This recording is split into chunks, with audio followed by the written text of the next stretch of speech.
হরে কৃষ্ণ। আজ 11ই চৈত্র 1431 ও 25শে মার্চ 2025 মঙ্গলবার, একাদশী পাপমোচনী। এই পাপমোচনী একাদশীর দিনে আমি ভাগবতম পাঠ করছি। আজ আমি পাঠ করছি শ্রীমদ্ ভাগবতমের চতুর্থ স্কন্ধ প্রথম ভাগ অষ্টম অধ্যায়, ধ্রুব মহারাজের গৃহত্যাগ ও বনগমনের শ্লোক 30 থেকে 35। নারায়ণ হে নারায়ণ, ভবভয়হরণম নারায়ণ। শ্লোক 30। অথ মাত্রোপদিষ্টেন যোগেনাবরুরুৎসসি যৎপ্রসাদং সা বৈ পুংসাং দুরারাধ্য মতো মম। অনুবাদ: তুমি তোমার মাতার উপদেশ অনুসারে ভগবানের কৃপা লাভের জন্য ধ্যান যোগের পন্থা অবলম্বন করতে মনস্থ করেছ, কিন্তু আমার মতে কোনো সাধারণ মানুষের পক্ষে এই প্রকার তপশ্চর্যা সম্ভব নয়। পরমেশ্বর ভগবানকে সন্তুষ্ট করা অত্যন্ত কঠিন। তাৎপর্য: ভক্তিযোগের পন্থা যুগপথ অত্যন্ত কঠিন এবং অত্যন্ত সরল। পরম গুরু নারদ মুনি ধ্রুব মহারাজকে পরীক্ষা করে দেখছিলেন ভগবদ ভক্তির অনুশীলনের ব্যাপারে তিনি কতটা বদ্ধপরিকর ছিলেন। শিষ্য গ্রহণের এটিই হচ্ছে বিধি। পরমেশ্বর ভগবানের নির্দেশে মহর্ষি নারদ ধ্রুব মহারাজের কাছে এসেছিলেন তাকে দীক্ষা দেওয়ার জন্য। তবুও তিনি ধ্রুব মহারাজকে পরীক্ষা করে দেখছিলেন সেই পন্থা অনুশীলনে তার সংকল্প কতটা দৃঢ় ছিল। কিন্তু এও সত্য যে নিষ্ঠাবান ব্যক্তির পক্ষে ভগবদ ভক্তির পন্থা অত্যন্ত সরল, কিন্তু যারা নিষ্ঠাপরায়ণ এবং দৃঢ় সংকল্পবদ্ধ নয় তাদের পক্ষে এই পন্থা অত্যন্ত কঠিন। ইতি শ্লোক 30। শ্লোক 31। মুনয় পদবিং যস্য নিঃসঙ্গেন রুজন্মভি ন বিদুর্মৃগয়ন্ত হপি তীব্র যোগ সমাধিনা। অনুবাদ: নারদ মুনি বললেন, সমস্ত জড় কলুষ রহিত হয়ে বহু তপস্যা করে এবং নিরন্তর সমাধিমগ্ন হয়ে বহু যোগী জন্ম জন্মান্তর ধরে চেষ্টা করা সত্ত্বেও ভগবানকে উপলব্ধি করার পথ খুঁজে পাননি। ইতি শ্লোক 31। শ্লোক 32। অত নিবর্ততামেষ নির্বন্ধস্তব নিষ্ফল জ্যোতিষ্যতি ভবান কালে শ্রেয়সাং সমুপস্থিতে। অনুবাদ: অতএব হে বৎস, এই বৃথা প্রচেষ্টা থেকে তুমি নিবৃত্ত হও। এই কাজ সফল হবে না। তোমার পক্ষে এখন গৃহে ফিরে যাওয়াই শ্রেয়স্কর হবে। যখন তুমি বড় হবে তখন ভগবানের কৃপায় তুমি এই যোগ অনুশীলনের সুযোগ পাবে। তখন তুমি এই কার্য সম্পাদন করো। তাৎপর্য: সাধারণত যথাযথভাবে প্রশিক্ষিত ব্যক্তি তার জীবনের অন্তে পারমার্থিক সিদ্ধির পন্থা অবলম্বন করেন। তাই বৈদিক প্রথা অনুসারে জীবন 4টি স্তরে বিভক্ত।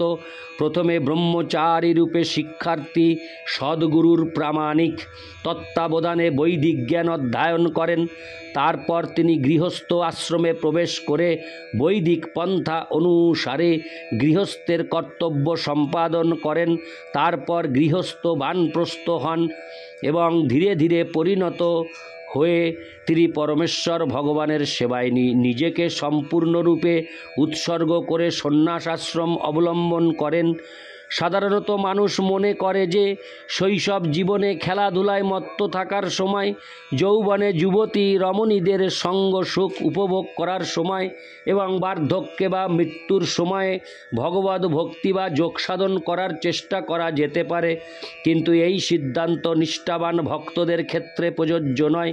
ধ্রুব মহারাজকে মহর্ষি নারদ এই উপদেশ দিয়েছিলেন কেবল তাকে পরীক্ষা করার জন্য। প্রকৃতপক্ষে প্রত্যক্ষ উপদেশ হচ্ছে জীবনের যে কোনো সময় থেকেই ভগবদ ভক্তি শুরু করা উচিত, কিন্তু গুরুদেবের কর্তব্য হচ্ছে ভগবদ ভক্তি সম্পাদনে শিষ্যের ঐকান্তিক বাসনা পরীক্ষা করে দেখা, তারপর তাকে দীক্ষা দেওয়া যেতে পারে। ইতি শ্লোক 32। শ্লোক 33। যস্য যদ দৈব বিহিতং স তেন সুখ দুঃখয় আত্মানং তোষয়ন দেহি তমস পারমৃচ্ছতি। অনুবাদ: জীবনের যে কোনো অবস্থাতেই তা দুঃখদায়ক হোক অথবা সুখদায়ক হোক, পরমেশ্বর ভগবানের পরম ইচ্ছার দ্বারা প্রদত্ত বলে জেনে সন্তুষ্ট থাকা উচিত। এইভাবে যে ব্যক্তি সহিষ্ণু হয় সে অনায়াসে অজ্ঞানতার অন্ধকার অতিক্রম করতে সক্ষম হয়। তাৎপর্য: পাপ ও পুণ্যময় সকাম কর্ম নিয়ে জড় অস্তিত্ব বিদ্যমান। মানুষ যতক্ষণ ভগবদ ভক্তি ব্যতীত অন্য কোনো প্রকার কার্যকলাপে লিপ্ত থাকে ততক্ষণ এই জড় জগতের সুখ দুঃখই হবে তার পরিণাম। আমরা যখন তথাকথিত জড়জাগতিক সুখে জীবন উপভোগ করি তখন বুঝতে হবে যে আমাদের পুণ্য কর্মের ফল ক্ষয় হচ্ছে, আর যখন আমরা দুঃখ ভোগ করি তখন বুঝতে হবে যে আমাদের পাপ কর্মের ফল ক্ষয় হচ্ছে। পাপ অথবা পুণ্য কর্মজনিত সুখ দুঃখের প্রতি আসক্ত না হয়ে আমরা যদি অজ্ঞানের বন্ধন থেকে মুক্ত হতে চাই তাহলে যে অবস্থাতেই থাকি না কেন তা ভগবানের ইচ্ছা বলে স্বীকার করে নিতে হবে। এইভাবে আমরা যদি পরমেশ্বর ভগবানের শরণ গ্রহণ করি তাহলে আমরা এই সংসার বন্ধন থেকে মুক্ত হতে পারব। ইতি শ্লোক 33। শ্লোক 34। গুণাধি কান্মুদং লিপ্সেদনুক্রোশং গুণাধোমাৎ মৈত্রীং সমানাদন্নিচ্ছিন্ন তাপৈরভিভূয়তে। অনুবাদ: সকলেরই কর্তব্য নিজের থেকে অধিক গুণসম্পন্ন ব্যক্তিকে দর্শন করে অত্যন্ত আনন্দিত হওয়া, নিজের থেকে কম গুণসম্পন্ন ব্যক্তিকে দর্শন করে তার প্রতি কৃপাপরায়ণ হওয়া এবং নিজের সমান গুণযুক্ত ব্যক্তির সঙ্গে মৈত্রী স্থাপন করা। তাহলে এই জড় জগতের ত্রিতাপ দুঃখ কখনোই তাকে অভিভূত করতে পারবে না। তাৎপর্য: সাধারণত আমরা যখন আমাদের থেকে অধিক গুণসম্পন্ন কাউকে দেখি তখন আমরা তার প্রতি ঈর্ষাপরায়ণ হই। যখন আমরা আমাদের থেকে কম গুণসম্পন্ন কাউকে দেখি তখন তাকে অবজ্ঞা করি, এবং যখন আমরা আমাদের সমান গুণসম্পন্ন কাউকে দেখি তখন আমরা আমাদের কার্যকলাপের গর্বে অত্যন্ত গর্বিত হই। এটি হচ্ছে সমস্ত দুঃখ দুর্দশার কারণ। তাই মহর্ষি নারদ ভক্তদের আদর্শ আচরণের উপদেশ দিয়েছেন।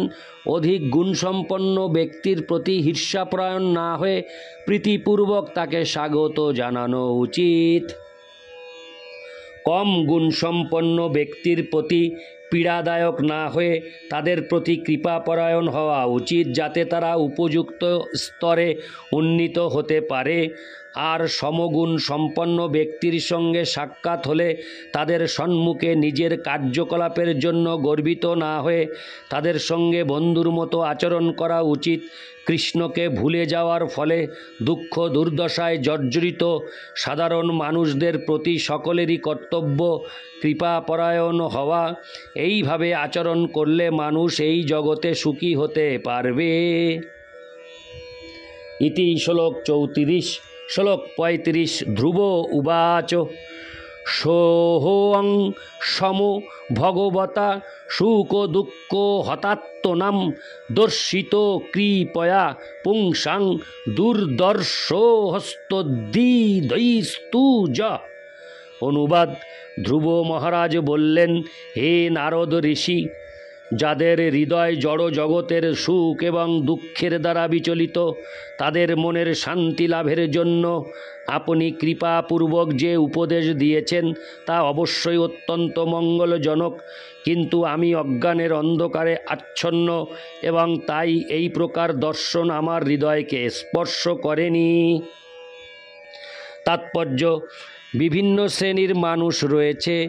এক শ্রেণীর মানুষকে বলা হয় অকামী, অর্থাৎ যাদের কোনো রকম জড়জাগতিক কামনা বাসনা নেই। জড়জাগতিক হোক বা হরে কৃষ্ণ আধ্যাত্মিক হোক, বাসনা অবশ্যই থাকবে। মানুষ যখন তার নিজের ইন্দ্রিয় তৃপ্তি সাধনের আকাঙ্ক্ষা করে তখন জড় বাসনার উদয় হয়। যিনি পরমেশ্বর ভগবানের সন্তুষ্টি বিধানের জন্য সব কিছু উৎসর্গ করতে প্রস্তুত, তার বাসনা চিন্ময়। মহাত্মা নারদের উপদেশ ধ্রুব মহারাজ গ্রহণ করেননি, কারণ সমস্ত জড়জাগতিক বাসনা নিরস্ত করার এই উপদেশ পালনে তিনি নিজেকে অযোগ্য বলে মনে করেছিলেন। কিন্তু এই কথা সত্য নয় যে যাদের জড় বাসনা রয়েছে তারা পরমেশ্বর ভগবানের আরাধনা করতে পারবে না। ধ্রুব মহারাজের জীবন কাহিনীর এটিই হচ্ছে মূল শিক্ষা। তিনি স্পষ্টভাবে স্বীকার করেছেন যে তার হৃদয় জড় বাসনায় পূর্ণ। তিনি তার বিমাতার দুরুক্তির হরে কৃষ্ণ বিমাতার দুরুক্তির দ্বারা অত্যন্ত মর্মাহত হয়েছিলেন। কিন্তু যারা পারমার্থিক মার্গে উন্নত তারা কখনো কারো নিন্দা অথবা স্তুতির পরোয়া করেন না। ভগবদ্গীতায় বলা হয়েছে যে যারা প্রকৃতপক্ষে আধ্যাত্মিক জীবনে উন্নত তারা জড় জগতের দ্বৈত ভাবের দ্বারা প্রভাবিত হন না। কিন্তু ধ্রুব মহারাজ স্পষ্টভাবে স্বীকার করেছেন যে তিনি জড় জাগতিক সুখ দুঃখের অতীত নন। তার বিশ্বাস ছিল যে নারদ মুনির উপদেশ ছিল অত্যন্ত মূল্যবান, তবুও তিনি তা গ্রহণ করতে পারেননি। এখানে প্রশ্ন ওঠে যে জড় বাসনাগ্রস্ত ব্যক্তিরা ভগবানের পূজা করার যোগ্য কিনা।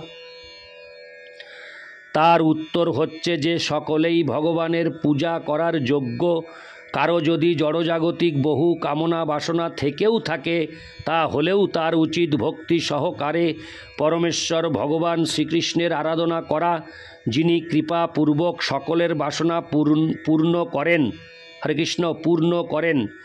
এই বর্ণনা থেকে অত্যন্ত স্পষ্টভাবে বোঝা যায় যে পরমেশ্বর ভগবানের আরাধনা থেকে কেউ বঞ্চিত নয়। তার হৃদয়ে যতই কামনা বাসনা হরে কৃষ্ণ তার হৃদয়ে যতই কামনা বাসনা থাকুক না কেন। ইতি শ্লোক 35। নারায়ণ হে নারায়ণ ভবভয়হরণম নারায়ণ। হরে কৃষ্ণ।